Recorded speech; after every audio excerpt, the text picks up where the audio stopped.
આજે આપણે બનાવીશું કોઈ પણ વ્રત કે ઉપવાસમાં ખાવાની મજા આવે એવી ફરાળી કચોરી. ઉપવાસ કે વ્રતમાં તમે ફરાળી પેટીસ તો બહુ ખાધી હશે, પણ બિલકુલ તેલ ના રહે, સાથે પેટીસમાં મસાલો બનાવી અને વાળવાની ઝંઝટ વગર તળતા સમયે બિલકુલ છૂટી ના પડે એવી બહારથી ક્રિસ્પી અને સ્વાદમાં સુપર ટેસ્ટી આ કચોરી એકવાર બનાવશો ને તો મારી ગેરંટી છે કે પેટીસને પણ ભૂલી જશો. બનાવવામાં સમય ફક્ત 10 જ મિનિટ લાગશે અને સ્વાદ એવો ને કે 100% પેટીસ ભૂલી જશો. મારા કહેવાથી એકવાર ટ્રાય કરજો. તો hello friends, welcome back to foods of fitness. હું છું અંકિતા વણજારા અને ચાલો રેસિપી શરૂ કરીએ. તો હવે સૌથી પહેલાં પેટીસને પણ ભૂલાવી દે એવી એકદમ ટેસ્ટી ફરાળી કચોરી તૈયાર કરવા મિક્સર જારમાં 2 નાના આદુના ટુકડા, 5 થી 6 તીખા લીલા મરચાં, 2 ટેબલ સ્પૂન જેટલા શેંગના દાણા અને 2 ટેબલ સ્પૂન જેટલું ટોપરાનું ખમણ લેશું. અહીંયા તમે આદુ મરચાં તમારા સ્વાદ પ્રમાણે વધુ કે ઓછા લઈ શકો. અહીંયા તમે ટોપરાના ખમણની જગ્યાએ તાજું નાળિયેર પણ લઈ શકો છો. અહીંયા આપણે મિક્સરમાં પાણી ઉમેર્યા વગર બધી વસ્તુને આવી અધકચરી પીસી લેવાની છે. તો તમે જોઈ શકો છો આપણી પીસાયેલી સામગ્રી તૈયાર છે, જેને મેં એક બાઉલમાં કાઢી લીધી. હવે આ ફરાળી કચોરી બનાવવા માટે અહીંયા મેં 5 નંગ જેટલા બાફેલા બટેટા લીધા છે. કચોરીને એકદમ પરફેક્ટ તૈયાર કરવા તમારે બટેટાને અગાઉ બાફી લેવાના, થોડા ઠંડા થાય પછી જ બટેટાને મેશ કરવાના, જેથી તમારી કચોરી પરફેક્ટ બને. તો આ ટીપને ખાસ ધ્યાનમાં રાખવાની. તો અહીંયા તમે જોઈ શકો છો બટેટાને પાઉંભાજી મેશરથી મેં સારી રીતે મેશ કરી લીધા. હવે એમાં 1/4 કપ જેટલા બારીક કાપેલા લીલા ધાણા ઉમેરીએ. સાથે આપણે 1 ટેબલ સ્પૂન જેટલી ખાંડ, 1 મોટા લીંબુનો રસ ઉમેરીશું. સાથે અહીંયા 1 ટીસ્પૂન જેટલો શેકેલા જીરાનો પાવડર, 1 ટીસ્પૂન જેટલો કાળા મરીનો પાવડર, અડધી ચમચી જેટલું સેંધાળું મીઠું અને અડધી ચમચી જેટલો સંચળ પાવડર. બસ આટલા જ મસાલા આપણે આની અંદર ઉમેરી દેવાના છે. હવે હળવા હાથે બધી જ વસ્તુને સારી રીતે મિક્સ કરી લેશું.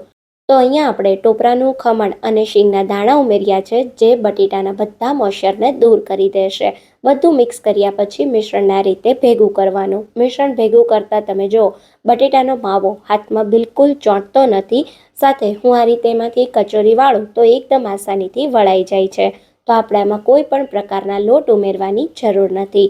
જો તમારે પ્રોપર બાઇન્ડિંગ ના આવતું હોય તો તમે 1 કે 2 ચમચી જેટલો ઉપવાસમાં ખવાતો તપકીનો લોટ ઉમેરી શકો છો. પણ મારી રીતે તમે બનાવશો ને એટલે 100% તમારે કોઈ વસ્તુ ઉમેરવી નહીં પડે અને આસાનીથી તમારી કચોરી વળાઈ જશે. તો જો તમને ઘરે પેટીસ બનાવવી ન ગમતી હોય અથવા પેટીસ બનાવવામાં તમને ઝંઝટ લાગતી હોય તો મારા કહેવાથી એકવાર આ કચોરી તમે બનાવજો.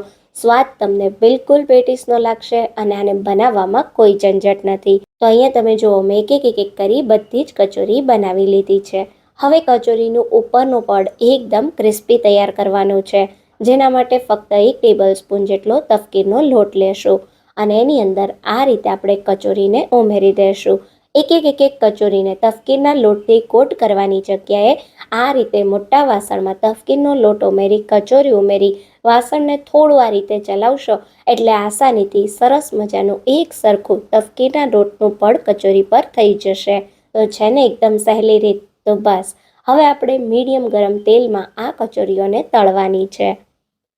એક કચોરીને ગરમ તેલમાં ઉમેરીને ચેક કરીએ તો તમે જો એકદમ સરસ બબલ આવે છે. તો બસ આ રીતનું મીડિયમ ગરમ તેલ થાય એટલે એક કરી કડાઈમાં સમાય એટલી આપણે કચોરીને ઉમેરી દઈશું.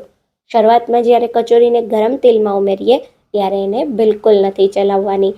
થોડી કચોરી પર આ રીતે બ્રાઉન ડિઝાઇન દેખાવા માંડે પછી જ કચોરીને હળવા હાથે ઝારાની મદદથી આ રીતે પલટાવી દેવાની અને બંને બાજુથી સરસ મજાની ક્રિસ્પી ગોલ્ડન બ્રાઉન થાય ત્યાં સુધી તળાવા દેશું. અહીંયા તળાયેલી કચોરી તમે જુઓ એકદમ સરસ ગોલ્ડન બ્રાઉન ક્રિસ્પી ફક્ત 5 જ મિનિટમાં થઈ ગઈ છે. તો હવે આ કચોરીને ગરમ તેલમાંથી કાઢી લેશું. અચ્છા, આ કચોરીની તમને એક મજાની વાત કહું, ના તો આ કચોરી તેલમાં તળતા સમયે છૂટી પડે છે કે ના તો એમાં તેલ રહે છે અને કચોરીનો સ્વાદ તમે પેટીસનો સ્વાદ પણ ભૂલી જાઓ એટલો સરસ બને છે. તો અહીંયા તમે જુઓ એક કરી મેં બાકીની કચોરીઓને પણ તળી લીધી છે. અચ્છા, તળાયેલી કચોરી તમે જુઓ બિલકુલ તેલ નથી, એકદમ બહારથી ક્રિસ્પી છે અને એકદમ પરફેક્ટ બની છે. આ રીતે તમને તોડીને બતાવું તો તમે જો બહારથી એકદમ સરસ ક્રિસ્પી થઈ છે અને અંદરથી એટલી બધી ટેસ્ટી મસાલેદાર છે ને કે તમને ખાવાની ખૂબ મજા આવશે. તો અહીંયા તૈયાર થયેલી ગરમા ગરમ કચોરીને ગ્રીન ચટણી કે પછી દહીં સાથે સર્વ કરજો. ખાવાની તમને ખૂબ મજા આવશે. મારા કહેવાથી પેટીસની જગ્યાએ 10 મિનિટમાં બની જતી આ ટેસ્ટી ફરાળી કચોરી એકવાર તમે ટ્રાય કરજો. તમને આ રેસીપી ખૂબ જ ગમશે.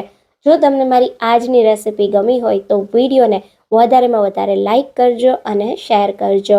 તો ફરી મળીશું એક આવા નવા જ વિડીયો સાથે. ત્યાં સુધી થેન્ક યુ ફોર વોચિંગ.